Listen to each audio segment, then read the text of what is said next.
감사드리며 예수님의 이름으로 간절히 기도드립니다. 아멘. 자, 우리가 살아가는 동안 하나님이 없이는 살아갈 수가 없다라는 진리를 깨달아야 됩니다.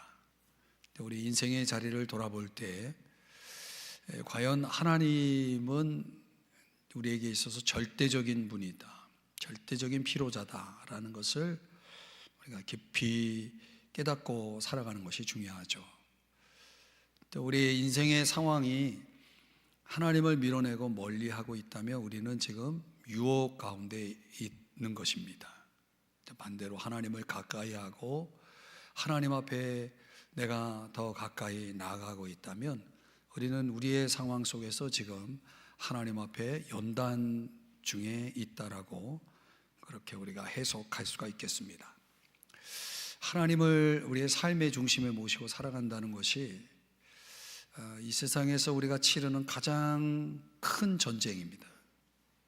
사탄은 끊임없이 우리를 하나님으로부터 멀어지게 할 것이고, 또 성령은 끊임없이 우리를 하나님 앞으로 이끌어 가실 것인데, 이 성령과 사탄의 전쟁이기도 하고, 그 중심에서 우리가 어떤 선택을 하느냐에 따라서 우리는 우리 인생 가운데 하나님의 사람으로 변화되기도 하고, 또 하나님 앞에서 실족하고 패배하는 그런 인생을 살아갈 수 있게 되는 거죠. 오늘 성경 민수기 14장은 구약 성경의 역사 속에 가장 중요한 역사입니다.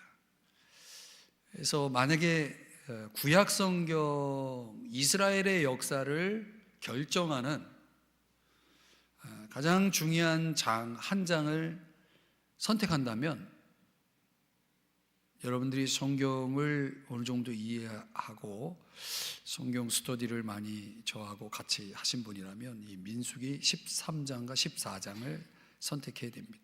그 중에 14장, 두 장 중에 한 장을 선택한다면 그렇습니다.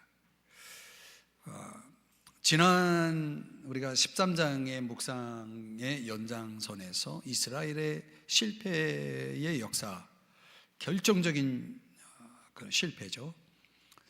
이 사건의 교훈을 통해서 저와 여러분들이 절대로 빠지지 말아야 될 죄악, 그 내용을 오늘 성경에서 우리가 볼 수 있습니다. 첫 번째, 하나님의 뜻을 무시하는 죄입니다. 하나님의 뜻을 무시하는 죄. 이스라엘 13장에서 소개하는 내용을 정리해 보면 하나는 불신의 죄악과 그리고 또 하나는 낙심입니다. 낙심. 이 불신과 낙심이 만나면 엄청난 파괴력을 갖게 됩니다. 우리 신앙인들이 이 두 가지 중에 하나에 빠지면, 아니 이 두 가지가 다 연결됩니다. 불신과 낙심이 같이 오는데 여기에 빠지면 이제 오늘 14장에 소개하고 있는 이런 내용들이 이제 전개됩니다. 오늘 본문 1절에 보면 백성들이 뭐 하고 있습니까? 통곡하고 있다라고 말하고 있죠. 1절에 밤새도록 통곡했습니다. 여러분 삶에 있어서 밤새도록 통곡해 본 적 있습니까? 어떤 경우에 이런 경험을 하게 됩니까? 지금 이 통곡은 어디서 시작된 거냐면 그들의 불신과 낙심에서 시작된 것이죠. 13장과 연결된 겁니다. 그 통곡이 무엇을 낳는지 2절을 보시면은 이스라엘 자손이 다 모세와 아론을 원망하며, 원망이 나옵니다. 이 원망이 백성들을 어디로 또 끌고 가는지 한번 보십시오. 온 회중이 그들에게 이르되 우리가 애굽 땅에서 죽었거나 이 광야에서 죽었으면 좋았을 것을, 죽었으면 좋겠다라는 쪽으로 이제 그 원망이 그쪽으로 또 흘러갔습니다. 그리고 그 결과 3절 4절 말씀에 보면은 애굽으로 돌아가는 것이 낫겠다 하면서 한 지휘관을 세워서 애굽으로 가자 이렇게 말하는 것입니다. 통곡으로 시작됐는데 이제 그들은 결심을 내립니다. 그래서 애굽으로 가자입니다. 이들의 원망이라고 하는 것이 어디까지 갑니까? 애굽까지 가는 겁니다. 애굽으로 돌아가는 겁니다. 다시 원래의 그들의 상태로 돌아가는 것입니다. 그들이 출애굽기 14장에서 홍해라고 하는 이 관문 앞에서 이 원망을 했고, 또 마라에서도 원망을 하고 신광야에서도 원망을 하고, 또 우리가 앞서도 살펴봤지만 다베라라고 하는 곳에서도 또 원망을 하고, 르비딤에서도 원망하고, 계속 그들은 뭐 하고 있냐면 원망하고 있는 것입니다. 그리고 이 11장 4절 이후에서는 또 고기 달라고 원망하고, 이게 이제 이스라엘 백성들의 만성적 증세입니다. 이 만성이라는 것은 무엇이 계속 반복되면 삶에 젖는 거죠. 그게 내 삶이 되는 겁니다. 원망도 그런 유의 하나죠. 근데 그 이스라엘 백성들 속에는 그런 만성적인 원망자, 불평자가 그 몇 사람이 거기 섞여 있어서 그런 바이러스를, 그런 증세를 퍼뜨리는 겁니다. 그래서 그 만성적 불평자들의 원망이 온 회중에게 완전히 덮어버려서 온 회중이 울고 있는데, 그들은 그들의 잘못을 인정하지 않고 오히려 하나님을 비방하고, 그리고 리더를 선택해서 애굽으로 돌아가자는 결론을 내린 겁니다. 여러분, 우리가 여기서 생각해 봐야 할 교훈이 뭐냐면, 결국 하나님의 자녀된 우리가 하나님의 뜻 안에서 살지 않으면 이렇게 되는 거예요. 우리가 하나님 뜻 안에서 삶을 살아가게 되면요, 상황이 아무리 어려워도 불평하지 않습니다. 하나님 뜻 안에 있는 사람들은 상황이 아무리 어려워도 불평하는 일이 없어요. 왜냐하면 하나님 뜻 안에 있다는 건 뭘 얘기하냐면, 하나님이 때를 따라 돕는 은혜의 공급이 있는 것, 그게 하나님 뜻 안에 있는 사람들의 삶인 거죠. 하나님의 은혜가 때를 따라 공급되어지고 하나님의 능력이 그들을 감싸고 있기 때문에 불평의 여지가 있을 수 없어요. 여러분, 우리가 주님 가르치신 기도 속에 어떤 기도를 합니까? 하나님의 뜻이 이루어지기를 기도하잖아요. 그렇죠? 하나님의 뜻이 이루어지기를 기도하고 있다면, 또 하나님의 뜻대로 우리가 순종하고 있다면 도대체 무엇을 불평할 수 있단 말이죠?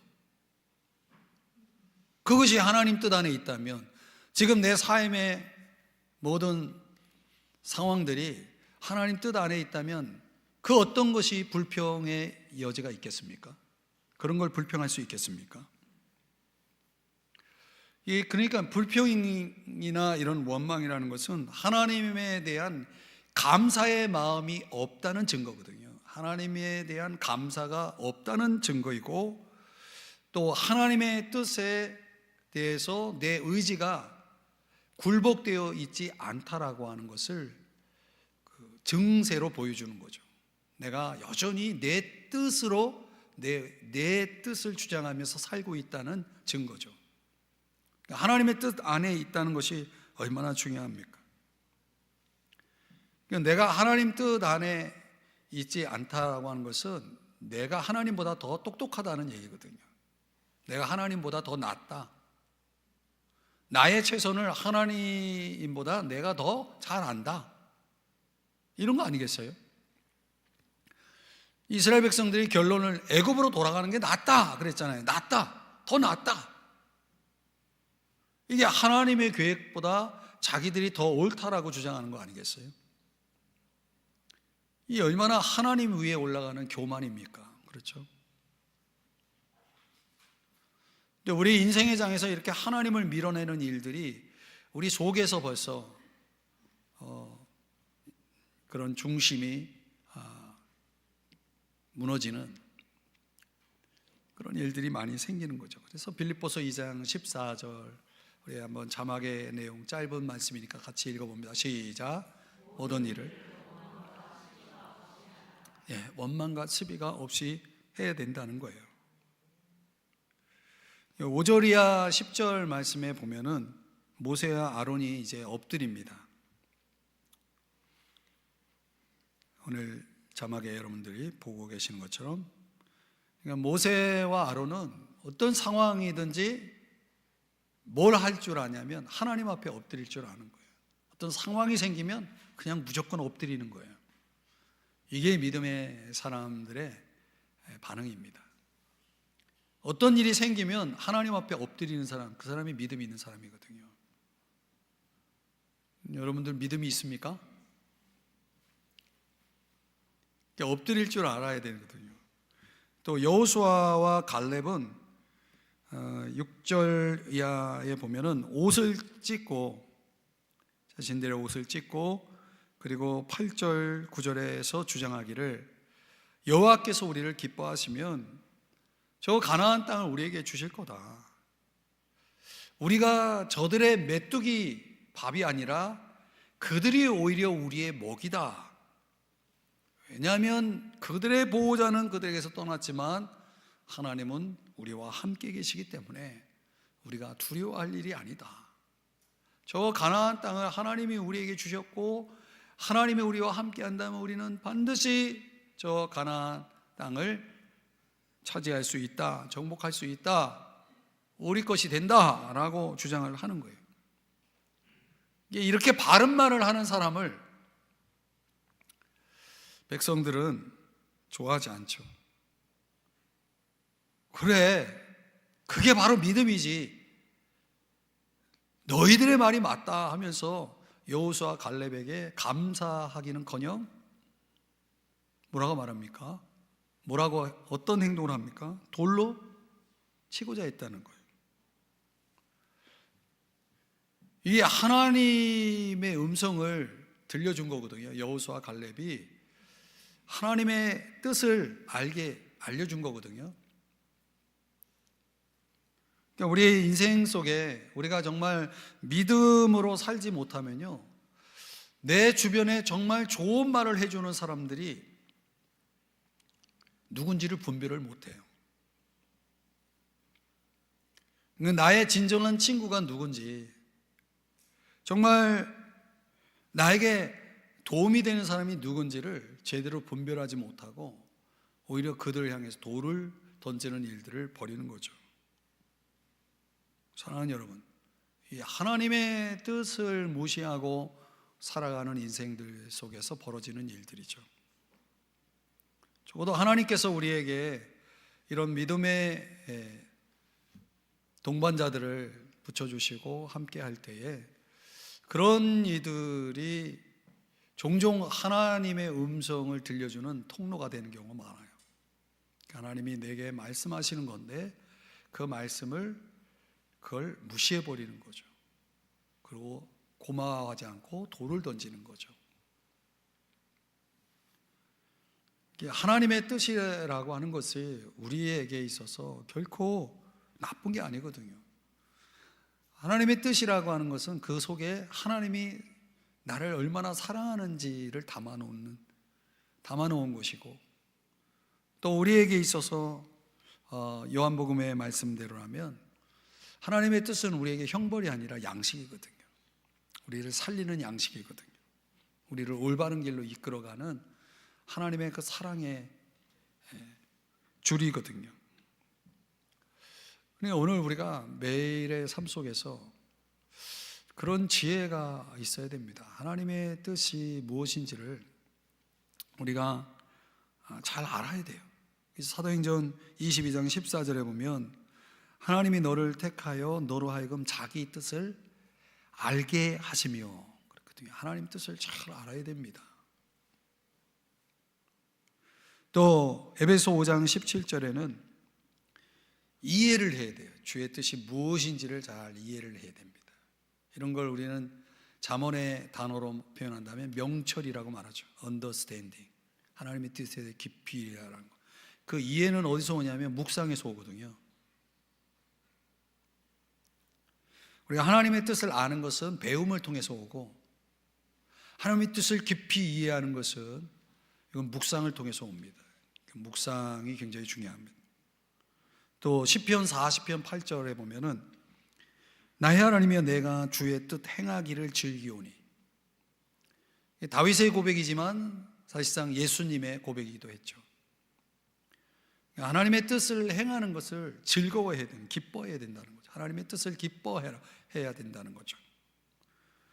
에베소 6장 6절에 보면은 마음으로 하나님의 뜻을 행하고 그랬어요.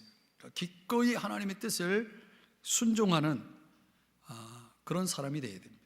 이런 것들이 다 하나님이 우리에게 원하시는 바이죠. 그러니까 우리가 하나님의 뜻 가운데 정말 그분의 앞에 우리가 완전히 항복하고 그분을 신뢰하고 그분의 뜻에 따라 순종하기를 원할 때 그걸 경험적으로 우리가 하나님의 뜻을 배우게 됩니다.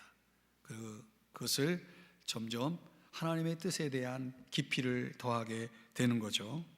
그런 걸 경험적 지식이라고 말합니다. 경험적 지식. 그래서 사도 바울이 로마서 12장 1절 2절에서 하나님이 기뻐하시는 거룩한 산 제물로 드려라, 이것이 너희가 드릴 영적 예배다라고 말하면서 그 다음 2절에서 뭐라고 말합니까? 하나님의 그 선하시고 기뻐하시고 온전하신 뜻이 무엇인지 분별하도록 하라. 이 분별력을 갖게 되어지는 거죠. 이 순종, 하나님의 뜻을 무시하는 자가 아니라 그것을 기꺼이 따르는 자가 되어야 됩니다. 무시하는 자가 아니라 따르는 자가 되어야 된다라고 하는 것입니다. 오늘 그걸 이 이스라엘의 가데스 바네아의 실패의 사건을 통해서 하나님이 저와 여러분에게 주시는 교훈입니다. 하나님의 뜻을 무시하지 마세요. 그걸 잘 이해하고 또 그것을 즐거이 받아들이고 그것을 따르는 것, 이게 우리가 잘 되는 길임을 믿으시기 바랍니다. 두 번째, 이 이스라엘 백성들의 그 실패의 사건 속에서 우리가 얻는 교훈은 하나님의 심판에 대한 그 교훈입니다. 이제 이스라엘 백성이 광야에서 하나님을 시험했고, 그리고 하나님은 그래? 그러면 너희들 나의 징계를 너희들에게 내리마 하고서 이제 응답을 합니다. 참 이스라엘 백성들은요, 한두 번이 아니잖아요. 한두 번이 아니고 10번이나 나를 시험했다라고 이제 민수기 24장에도 나오지만은, 아무튼 고집센 아이처럼 계속 자기 고집을 주장할 때는 그 고집을 꺾을 수가 없잖아요. 하나님은 그때 이제 타이르고 또 타일러도 안 되면 이제 하나님이 어떻게 하십니까? 채찍을 드시는 거죠. 그렇게 많은 기적을 행했지만은 여전히 하나님을 진노하게 만드는 그런 백성들의 모습을 봅니다. 신명기 6장 16절에 보면은 하나님을 시험하지 말라라고 말하고 있거든요. 하나님을 시험하면 안 됩니다. 그래서 하나님이 도저히 이 백성에게는 희망이 없다 해서 선언하기를 민수기 14장 11절과 12절에 보니까, 우리 한번 이 말씀은 다 같이 자막을 보면서 같이 읽어보죠. 시작. 여호와께서 모세에게 이르시되 이 백성이 어느 때까지 나를 멸시하겠느냐? 내가 그들 중에 많은 이적을 행하였으나 어느 때까지 나를 믿지 않겠느냐? 내가 전염병으로 그들을 쳐서 멸하고 내게 그들보다 크고 강한 나라를 이루게 하리라. 이제 이 백성을 다 멸하고 모세를 중심으로 해서 새 나라를 다시 만들어서 시작하겠다는 거예요. 하나님은 얼마든지 그렇게 하실 수 있죠. 이렇게 속썩이는 백성들 데리고 할 게 아니라 이제 다시 새로운 나라를 만들어서 시작해야 되겠다, 이렇게 선언을 하신 겁니다. 그랬더니 모세가 환영합니다 이렇게 나와야 하는데 거절을 합니다. 이스라엘의 멸망에 대해서 오히려 주의 영광, 주의 명예, 주의 이름의 명성에 손상을 입을까 걱정하면서 이제 15절 이하의 말씀에 보니까 이렇게 이야기를 하는 겁니다. 주의 명성을 들은 여러 나라가 말하여 이르기를, 16절에 보니까 여호와가 이 백성의 주기로 맹세한 땅에 인도할 능력이 없으므로, 그러니까 이 모세의 관심은 주님의 명성이 걱정이 되는 거예요. 하나님이 그렇게 선언하신 대로 이스라엘 백성을 진멸한다면 결국 하나님이 백성들에게 약속한, 우리 이스라엘 백성들에게 약속한 그 맹세는 어떻게 되는 거고, 당신의 능력이 없음으로 인하여 저들이 광야에서 죽었다라고 이 다른 이방 나라들이, 사람들이 그렇게 이야기할 것이 아닌가 하면서 17절에 보니까 이제 구하옵나니 이미 말씀하신 대로 주의 큰 권능을 나타내옵소서. 그러니까 첫 번째 이 모세의 관심은 하나님의 영광이고 하나님의 영광을 받으셔야 하지 않습니까? 두 번째는 말씀을 의지하는 걸, 말씀하신 대로 하셔야 되지 않습니까? 주님이 이스라엘 백성들, 우리와 약속하신 것이 있잖아요. 그 말씀을 이루셔야죠. 그리고 18절과 19절의 말씀에 보면은 모세가 더 나아가서 어디에 호소하냐면 하나님의 성품에 호소를 합니다. 자, 한번 자막의 내용만 같이 또 읽어봐요. 시작. 여호와는 노하기를 더디하시고 인자가 많아 죄악과 허물을 사하시나 형벌받을 자는 결단코 사하지 아니하시고 구하옵나니 주의 인자의 광대하심을 따라 이 백성의 죄악을 사하시되, 지금 여기 표현대로 나와 있는 내용만 보더라도 지금 계속 뭘 주장하고 있는 겁니까? 하나님 성품이 이런 거 아닙니까? 노하기를 더디하시는 분 아닙니까? 사랑이 많으신 분 아닙니까? 우리의 죄를 용서해 주시는 분 아닙니까? 이렇게 주장하면서 하나님의 그 결정을 철회해 달라고 호소를 하고 있는 것입니다. 이렇게까지 나오는데 하나님도 어떻게 할 수가 없었나 봐요. 그래서 20절, 22절, 23절에 보니까 하나님이 내 말대로 내가 용서하겠다. 여러분, 기도는 이렇게 해야 되는 거예요. 내 말대로 내가 하겠다. 하나님이 즉각적으로 응답을 하셨죠. 그러면서 22절, 23절에 보니까 내 이적을 보고서도 이같이 10번이나 나를 시험하고 내 목소리를 청정하지 아니한 그 사람들은 23절 맹세한 땅을 결단코 보지 못할 것이요. 자, 이건 여러분들이 주목해 봐야 될 말씀이에요.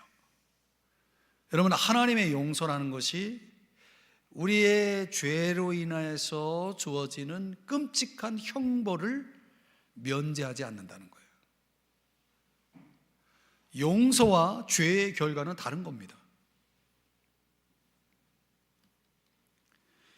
용서하셨지만은, 죄에 대해서 용서하셨지만은 그 죄 값을 치르는 부분에 대해서는 이스라엘 백성들이 그것을 받아야 했다는 거예요. 그 죄값이 뭡니까?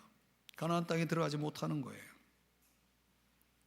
결단코 보지 못할 것이요, 이렇게 말하고 있는 거죠.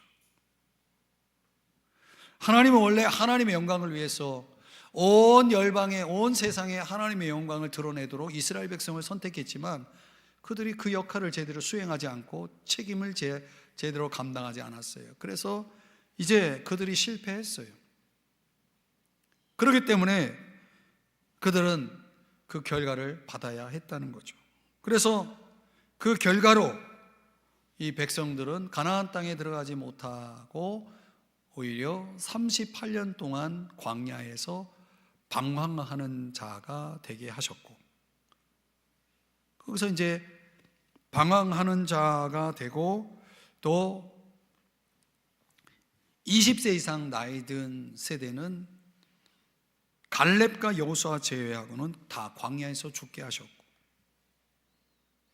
그리고 37절의 말씀대로 그 12명의 정탐꾼 가운데 갈렙과 여호수아를 제외한 10명 악평한 자들은 하나님 앞에서 죽음을 당하게 됩니다. 재앙으로 죽었다. 하나님이 심판하신 거예요. 하나님은 악평하는 자를 심판하시는 거예요.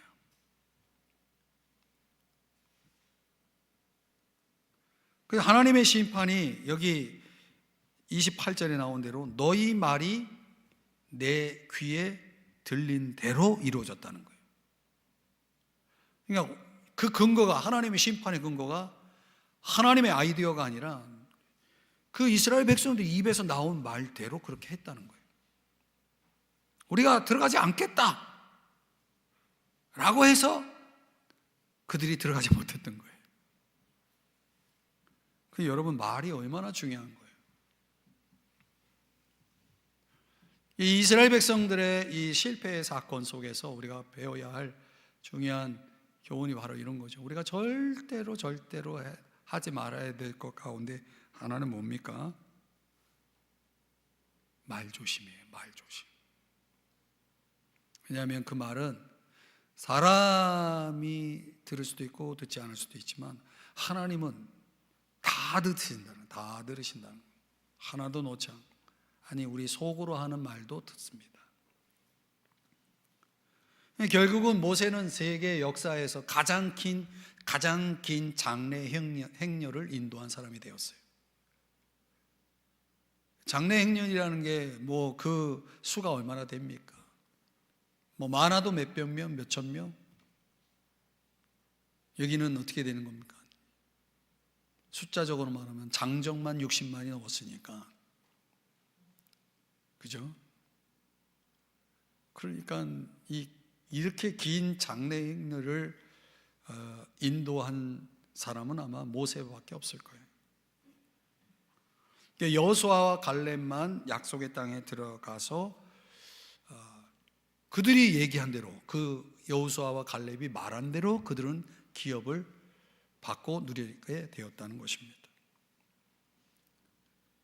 그래서 여러분, 주 예수의 오시옵소서 마라나타, 요한계시록에 나오는 22장의 마지막 기도, 우리가 주 예수님의 재림을 소망하는 이유도 그 복된 소망이 가져오는 그 고백과 믿음이, 그 결과가 우리들에게 그대로 실현될 것에 대해서 주님께서 이제 우리에게 가르쳐 주신 기도 아니겠습니까?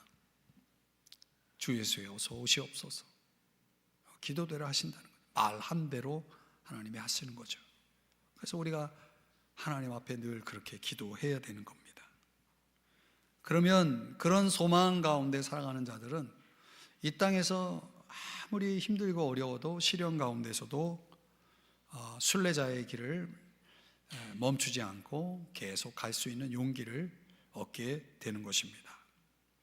사랑하는 여러분, 우리가 하나님의 뜻을 무시하는 죄를 범하지 말아야 되고, 내 입에서 나오는 말을 잘 단속하는 삶을 살아야 된다.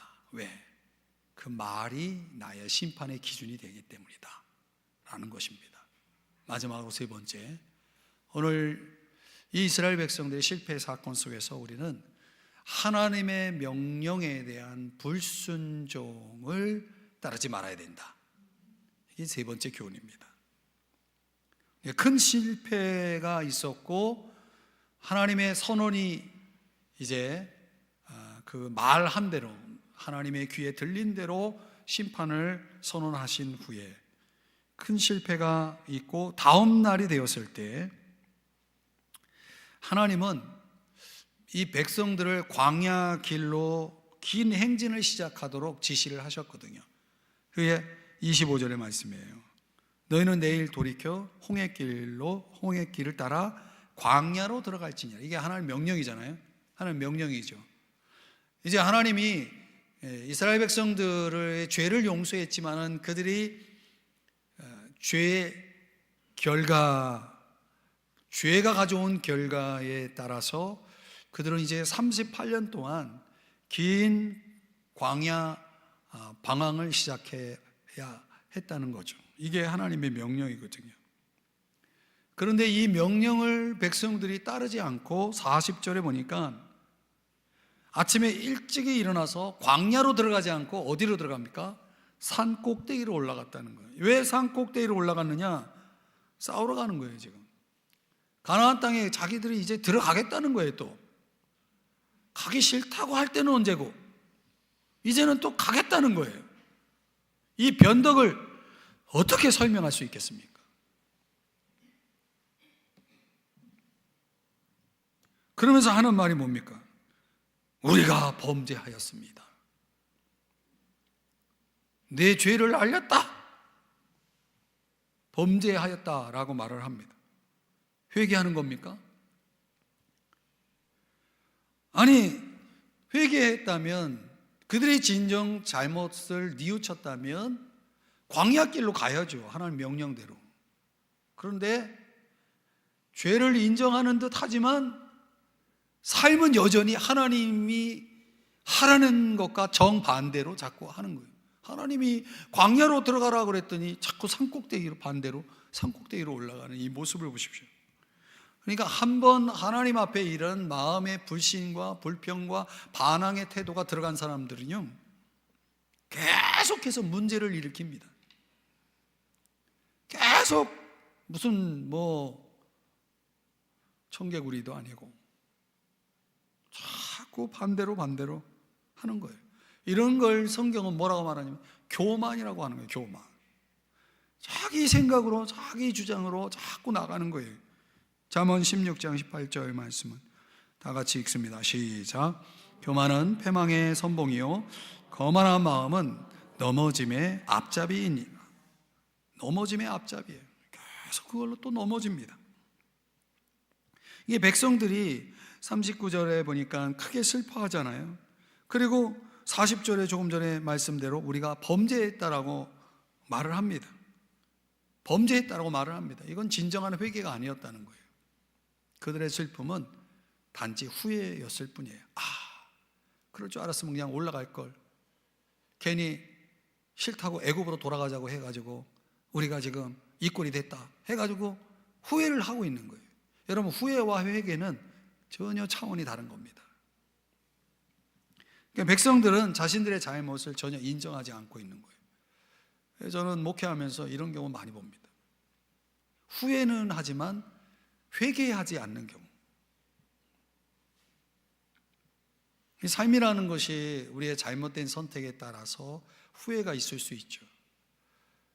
그런 후회라고 하는 것은 결과에 대한 슬픔의 표현이죠. 그러나 그 과정, 그 원인, 그 근본적인 문제를 해결할 수는 없습니다. 40년은 지연할 계획을 가지고 하나님이 이제 백성들을 너희들이 광야로 들어가라 라고 말씀하실 때 백성들은 사실상 여기서 엎드렸어야 돼요.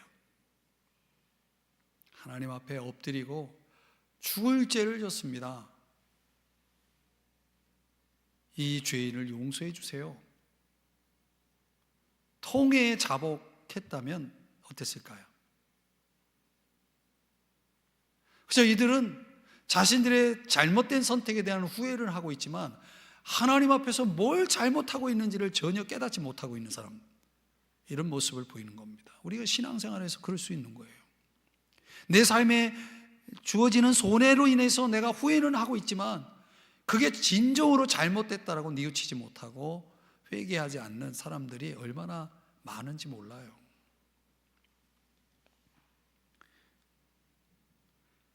그래 아무리 자기들이 지금 산꼭대기로 올라가서 적들과 싸우겠다라고 주장을 하고 있지만은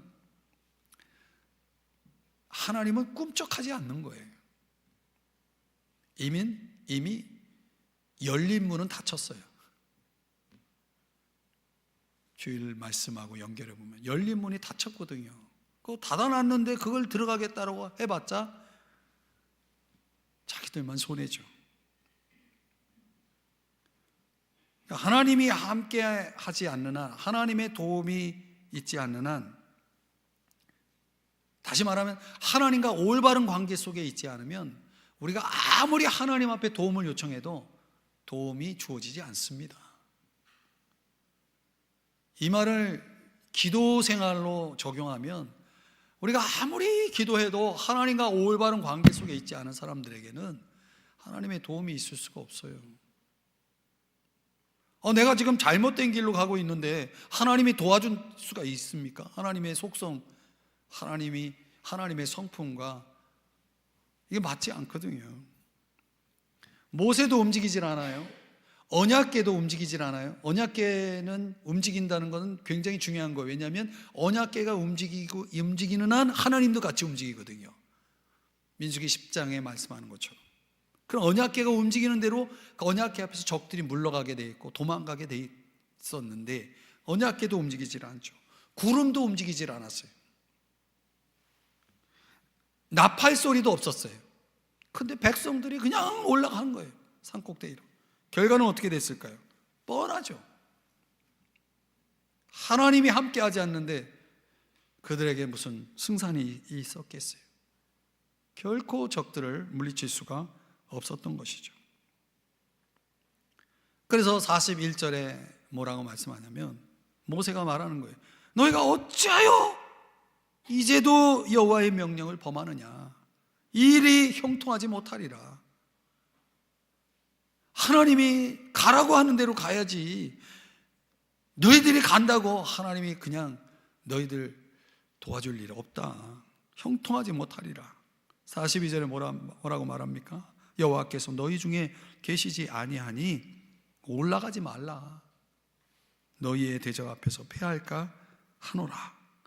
이렇게 말씀하는 거예요. 43절, 44절에도 결국은 하나님이 함께하지 않으니 왜요? 너희들이 하나님을 배반하지 않았냐? 하나님을 물리치지 않았냐? 이렇게까지도 얘기하는데 44절 보니까 그들이 그래도 그 고집을 누가 말릴 수 있겠나요? 산꼭대기로 올라갔다 그랬어요. 언약궤도 모세도 구름도 나팔도 전혀 움직이지 않는데, 사랑하는 여러분, 주의 말씀은 그대로 이루어지는 겁니다. 함께하지 않겠다 그러면 함께하지 않으시는 거예요. 그러니까 여기서 우리가 깨달아야 될 중요한 진리는 이겁니다. 하나님의 축복이 없는 인간적인 노력은 해로울 뿐입니다.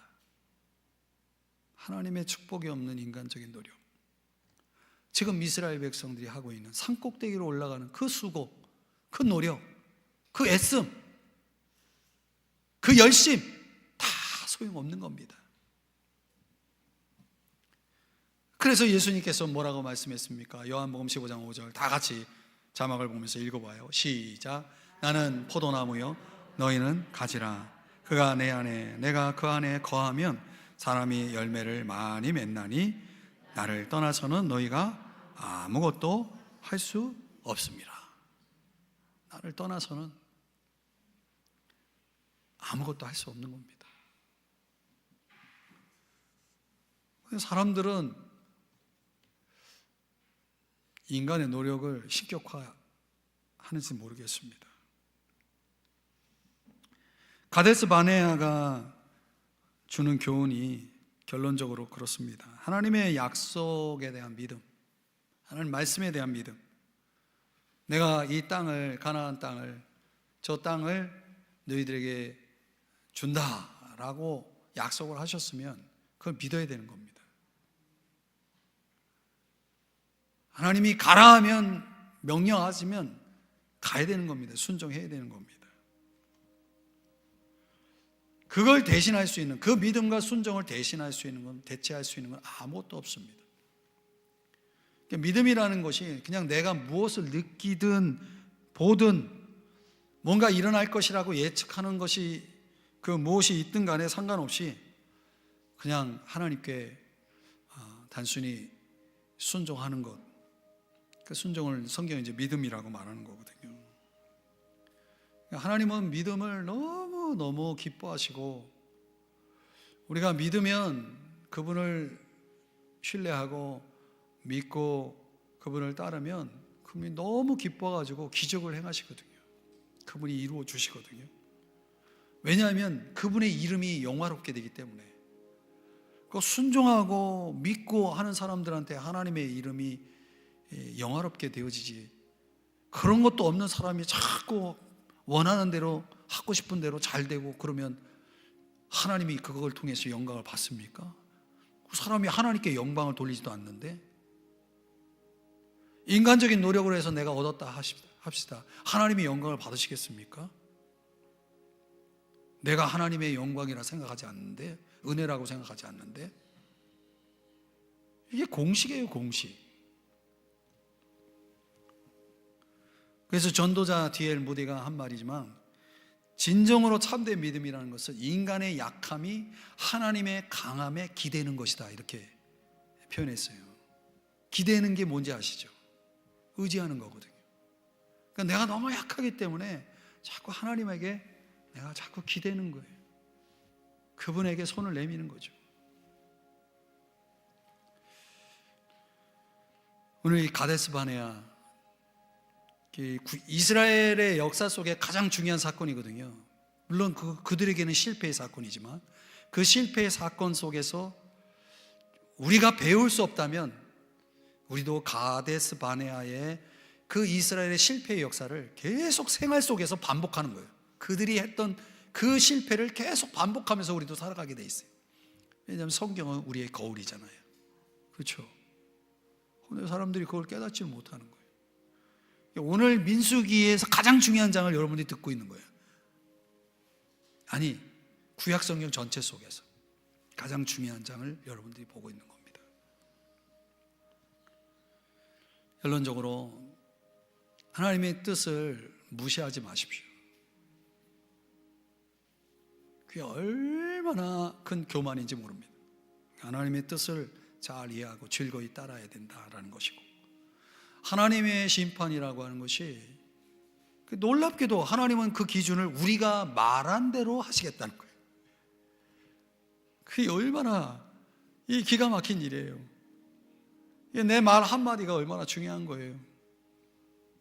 말한 대로 하나님이 하시겠다는 거예요.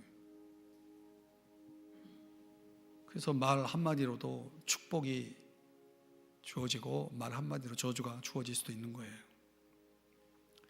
또 하나님의 축복이 없는, 하나님이 함께하지 않는 인간의 노력이라는 것이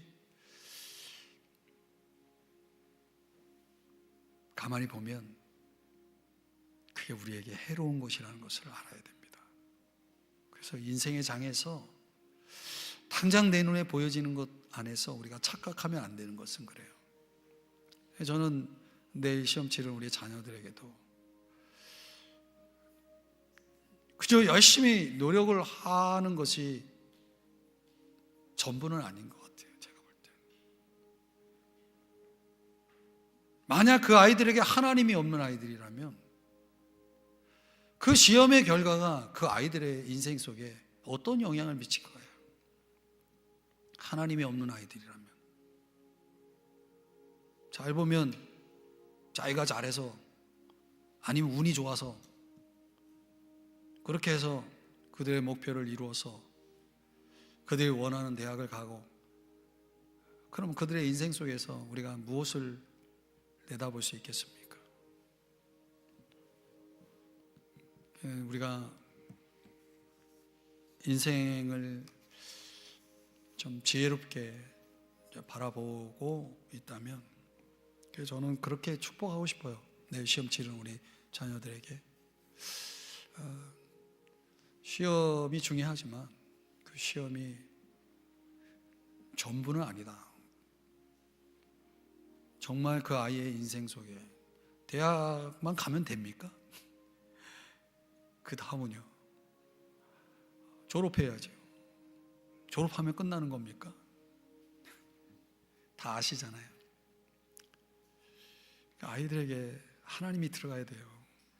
우리 예수님이 함께 해야 됩니다. 그게 더 큰 기도예요, 사실은. 물론 당장 내일 시험이니까 우리가 시험을 위해서 기도하겠지만 정말 우리 자녀들, 이미 장성한 자녀들, 직장도 다 잡고 결혼도 하고 다 잘 지내고 있는 자녀들, 그들도 예배 아니에요. 제 이 가데스 바네아의 교훈은 대진리입니다. 그래서 오늘 우리가 잠깐 우리의 자녀들을 위해서 이 시간에 한 1분 동안 같이 합심해서 우리가 이 시간에 기도하겠는데, 기도할 때에 당장 내일 시험을 앞두고 있는 우리의 자녀들을 그래도 많이 애쓰고 힘썼으니까 좋은 결과 있기를 우리가 바라고 기도했으면 좋겠고, 무엇보다도 우리의 자녀들에게, 시험 치는 자녀들만 아니라 우리의 자녀들에게 신앙이, 믿음이 확실하게 들어가고 하나님 앞에 완전히 사로잡혀서 정말 하나님의 말씀이라면 아멘하고 순종하고 따르는, 그래서 하나님의 축복하심이 함께하는 그들의 인생이 될 수 있도록 그런 믿음의 자녀됨을 위해서 우리가 축복하면서 기도했으면 좋겠습니다. 같이 이 시간에 주님의 이름을 한번 크게 부르시고 같이 한 1-2분 동안 함께 기도하겠습니다. 주여! 아버지 하나님 감사합니다.